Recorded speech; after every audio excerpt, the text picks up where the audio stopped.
नवापूर नगर परिषद निवडणुकीसाठी भाजपची रणधुमाळी। केंद्रीय राज्यमंत्री रक्षा खडसे यांच्या उपस्थितीत इच्छुक उमेदवारांच्या मुलाखती संपन्न। नवापूर नगर परिषद निवडणुकीच्या पार्श्वभूमीवर भारतीय जनता पक्षाने जोरदार तयारीला सुरुवात केली असून शहरातील अग्रवाल भवन येथे भाजपच्या आढावा बैठकीसह इच्छुक उमेदवारांच्या मुलाखती घेण्यात आल्या। या बैठकीला केंद्रीय राज्यमंत्री रक्षा खडसे, प्रदेश महामंत्री विजय चौधरी, माजी मंत्री विजयकुमार गावित, माजी खासदार डॉक्टर हिना गावित, जिल्हाध्यक्ष निलेश माई, जिल्हा सरचिटणीस सत्यानंद गावित, नवापूर विधानसभा प्रमुख अजय वसावे तसेच एजाज शेख आदी मान्यवर उपस्थित होते। कार्यक्रमाची सुरुवात भारतमाता, देवा मोगरा माता, डॉक्टर श्यामाप्रसाद मुखर्जी व बिरसा मुंडा यांच्या प्रतिमांचे पूजन आणि दीपप्रज्वलन करून करण्यात आली। या प्रसंगी उपस्थित मान्यवरांचा सत्कार नवापूर विधानसभा प्रमुख अजय वसावे यांनी केला। आपल्या मार्गदर्शनपर भाषणात केंद्रीय राज्यमंत्री रक्षा खडसे म्हणाल्या की नंदुरबार जिल्ह्यातील सर्व नगरपालिका निवडणुकीची जबाबदारी मला देण्यात आली आहे। जिल्ह्यातील प्रत्येक ठिकाणी कोपरा सभा, रॅली आणि प्रचारासाठी मी स्वतः उपस्थित राहणार आहे।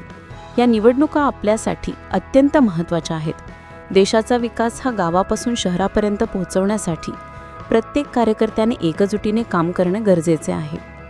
मोदी व फडणवीस सरकारच्या माध्यमातून सर्व योजना जनतेपर्यंत पोहोचल्या आहेत। आता त्या कामगिरीच्या बळावर आपण विजय मिळवायचा आहे। यानंतर प्रदेश महामंत्री विजय चौधरी, माजी खासदार डॉक्टर हिना गावित आणि जिल्हाध्यक्ष निलेश माळी यांनीही आगामी निवडणुकीतील रणनीतीबाबत मार्गदर्शन केले।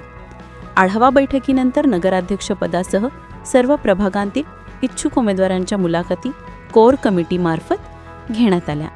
नगरपालिकेच्या अंतिम रणनीतीबाबत निर्णय वरिष्ठ पातळीवर घेण्यात येईल असे स्पष्ट करण्यात आले। कार्यक्रमाचे सूत्रसंचालन सागर पाटील यांनी तर आभार प्रदर्शन एजाज शेख यांनी केले।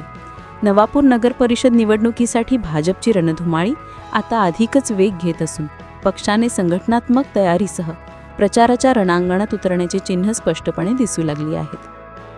आपले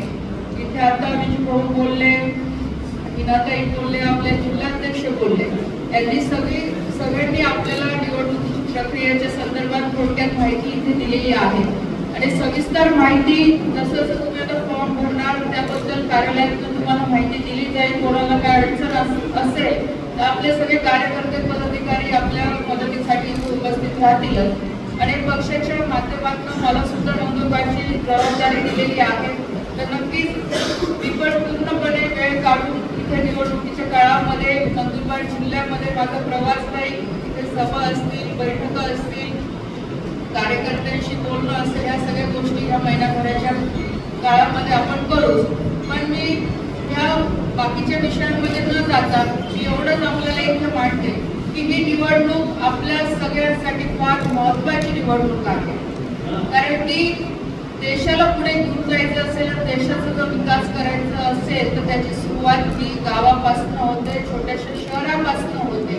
म्हणून आपल्याला प्रयत्न करायचा आहे की भारतीय जनता पार्टीच्या जास्तीत जास्त जागा ह्या निवडून आणण्याच्या आहेत। इथे जसं आता हिरांनी सांगितलं की मागच्या काळामध्ये आपली इथे जागा नव्हती, काँग्रेसची सत्ता इथे होती, पण मागचा जो काळ बघितला शहरामध्ये ज्या पद्धतीने विकास कामं आपल्याला अपेक्षित होते त्या पद्धतीने इथे विकास कामं झाली। आज तुमच्या सगळ्यांच्या आशीर्वादाने आज देशामध्ये तिसऱ्यांदा आदरणीय नरेंद्रभाई मोदीजी हे प्रधानमंत्री म्हणून आपल्या देशाच्या विकासासाठी काम करतात। महाराष्ट्रामध्ये सुद्धा आपल्या सगळ्यांच्या आशीर्वादाने आज देवेंद्रजी मुख्यमंत्री म्हणून काम करतात। आज आपण बघू शकतो की महाराष्ट्रामध्ये किंवा देशामध्ये आज विकासाच्या बाबतीमध्ये आपण कितीतरी अशा अनेक योजना आणि त्याचबरोबर देशाला पुढे घेऊन जाण्यासाठी जे विकासाचे कामं आहेत ते आपण करतोय।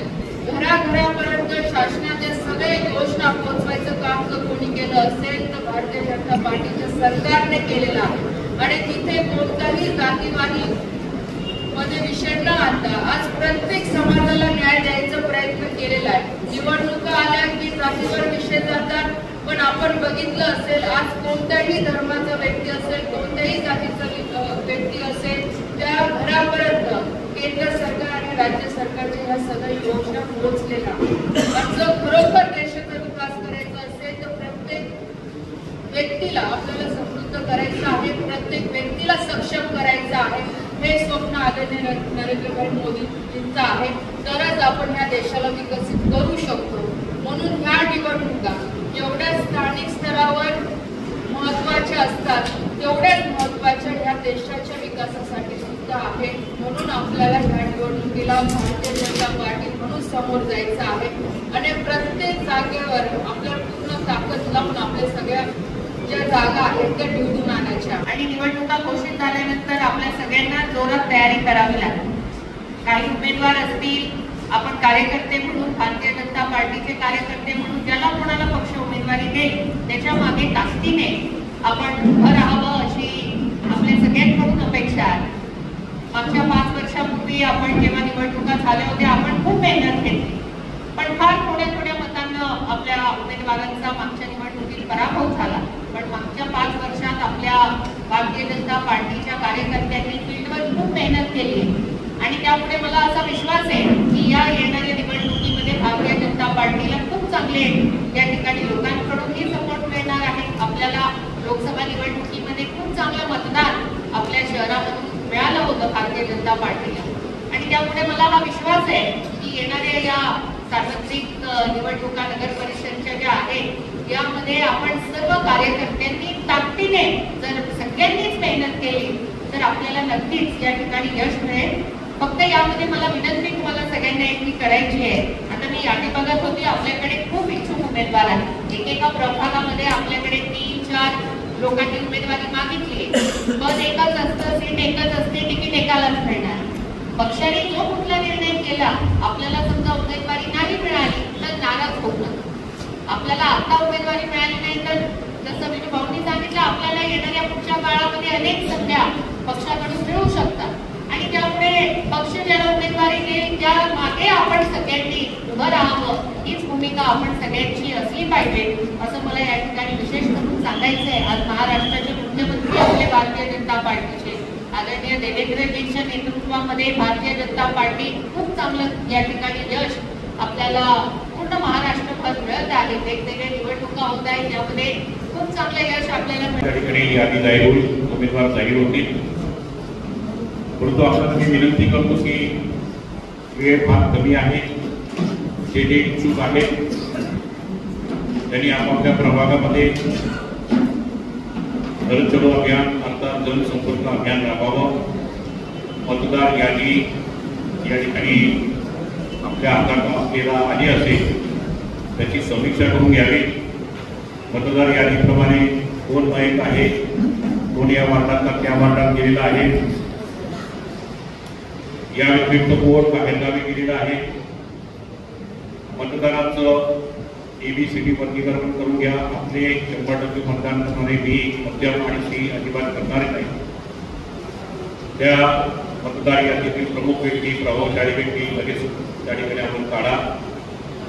या व्यतिरिक्त मी मंचावर असतील जे आपल्या नावापुरचे सगळे मान्यवर पदाधिकारी त्यांना मी विनंती करेन की तुम्ही चुनाव समिती, प्रबंधक समिती देखील गठीत करा. त्याचा फॉर्मॅट मी तुम्हाला आज देतील. याप्रमाणे वेगवेगळ्या आयात ज्या आहेत आपल्या या निवडणुकीची त्याच्यावर जबाबदारी द्या. एकदा उमेदवारी केव्हा भरायची, काय भरायची ते देखील आम्ही तुम्हाला सांगू. आता मी एकच विनंती असेल की एकदा पक्षाला उमेदवारी जाहीर केल्यानंतर कुणीही पटाळी करू नका, कुणी गडबड करू नका. नगरपालिकेचे तिकीट मिळालं नाही तर पुढच्या टप्प्यामध्ये आपल्याला अनेक पदं या नगरपालिका निवडणुकीच्या नंतर भरायची आहे. महामंडळ असतील, विविध शासकीय समित्या असतील, विशेष कार्यकारी अधिकारी पद असेल, पक्षाची पदं असतील, या सगळ्यांवर त्या ठिकाणी वर्ग देखील या ठिकाणी लावण्यात येईल. या व्यतिरिक्त फॉर्म भरण्यासाठी 24 मुद्दे आहेत की निवडणूक आयोगानं दस्तावेज काय काय असले पाहिजे ते निलेश भाऊ तुम्हाला या ठिकाणी सांगतील. दस्तावेज कुठले कुठले असले पाहिजे त्याची तातडीने तुम्ही तयारी करा.